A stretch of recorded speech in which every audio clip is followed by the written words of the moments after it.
Hi, welcome to my kitchen. I'm Amy Phillips, and today I wanted to show you how to freeze rice. My daughter was buying frozen rice, and I thought, gosh, it's a lot easier just to do it in the pressure cooker. I know some people like to cook their rice on the stovetop, some in the microwave. I prefer doing it in our pressure cooker. And I really like this pressure cooker because there's so many things you can do in it, but you definitely, if you don't have a pressure cooker, you definitely want to get one with a stainless steel pot. There are some that have non-stick pots, and that non-stick is going to end up coming off over time, and this really is super easy to clean.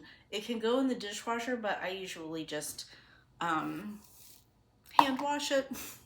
But I'm going to cook 2 cups of brown rice in here, and you just want 2 cups of brown rice or whatever kind of rice you're cooking, and 2 cups of water, just equal parts. You know, some people like to rinse their rice first. I don't bother. But my son-in-law now, he makes rice. He'll dump the whole bag in that pot and then fill this bag up to the same line with water and dump that in there because you just need equal parts. So I'm just gonna put in 2 cups of rice and grab 2 cups of water. Super easy. And if you're a little over, no big deal.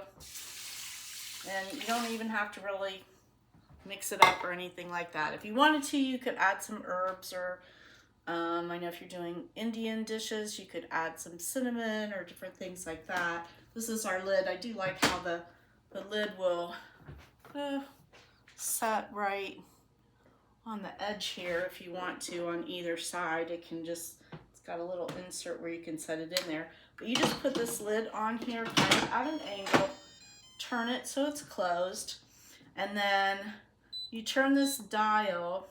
Oops, must have hit something.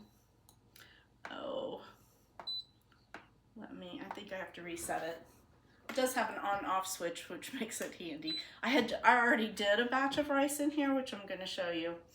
But you just turn the dial until it comes down to white rice, or for brown rice, use whole grain. And you just push and hold. It automatically sets it for 10 minutes, although you can adjust that if you wanted to. And that's it. You just let it do its thing. It's going to take about 30 minutes for that to cook up. In the meantime, I went ahead and just wrote brown rice and today's date on here.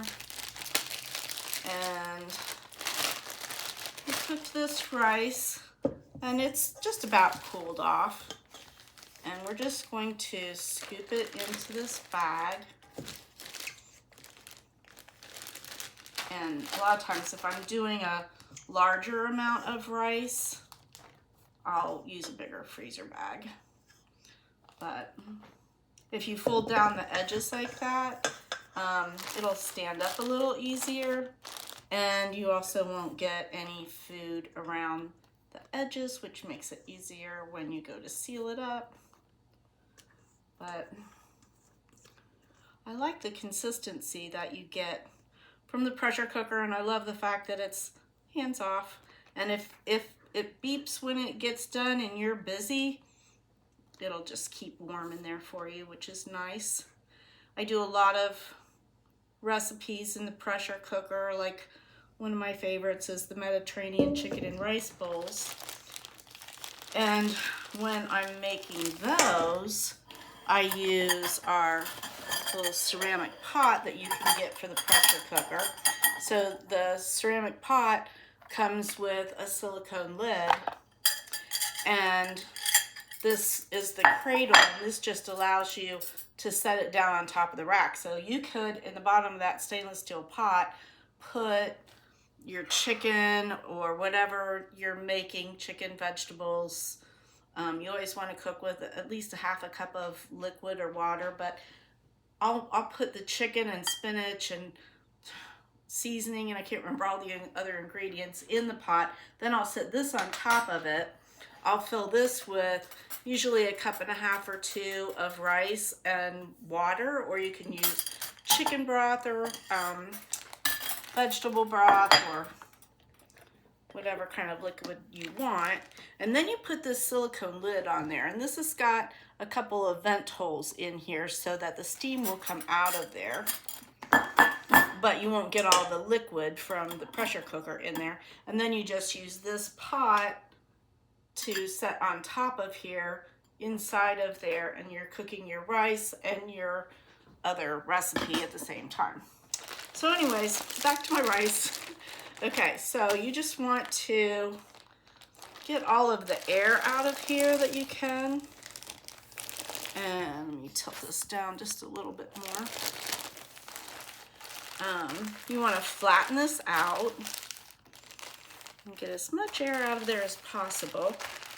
But you want to spread this out evenly because I freeze them on top of each other. You're going to see in a minute why. We get all that air out of there because that air is just going to freeze and eventually add freezer burn. But I mean, these are probably good for 3 months in your freezer to freeze rice ahead of time. But you get all that out of there. And I kind of square it up nice and evenly. And then just take the side of your hand and divide this into 4 sections. And that makes it really easy to break off sections of it if you're not going to use all of it. It's just me and my husband, although it's my daughter, her family, it's the 2 of them and their 2 young children. So this way you can easily just break off a section and you just stack these on top of each other in the freezer, and then you can just break off a chunk of it when you're ready. So I hope that helps. I think it's really helpful to have things like that you can just heat up, and you can either heat it up in the microwave, or I just like to do it in a skillet and add whatever else you want to. If you don't, if you're not adding a bunch of other ingredients, maybe just a tiny little bit of oil or water in your saute pan, and then just basically warm it up.